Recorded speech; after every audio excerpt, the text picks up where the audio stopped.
Hi, this is LeBlanc with LeBlanc Smith Restaurant Group, Hospitality Group, based in New Orleans, Louisiana. And I wanted to share my experiences with COVID.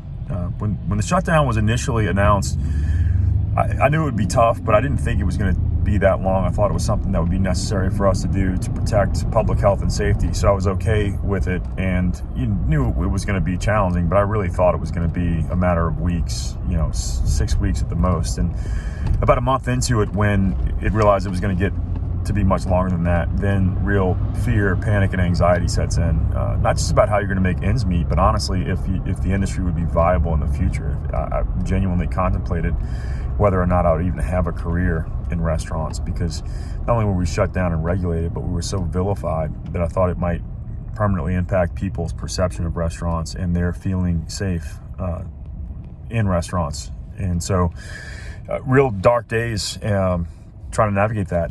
Then I was charged with hope and inspiration, and what drove me was working with the teams. People really wanted to get back to work, and I think guests were tired of being cooped up, and they really wanted an outlet and a place to go. And so over the summer, there was tremendous inspiration and motivation about keeping it going. And then in the fall is when I feel like we really hit a wall, because I think most of us assumed, while we didn't timestamp anything, assumed that by fall we'd probably be back to normal. And when that didn't happen, it was literally a function of hitting a wall. And the stresses around the financial aspects of it, your revenues literally sometimes are 25 or 30% of historic revenues. And while expenses can be mitigated somewhat, you can't cut all the expenses all the way back. But the bigger challenges was managing the fear and anxiety and all the different, the misinformation and the various information, particularly with team members, but also with guests. Tensions were really high, and people were incredibly stressed and testy. And so we didn't always see the best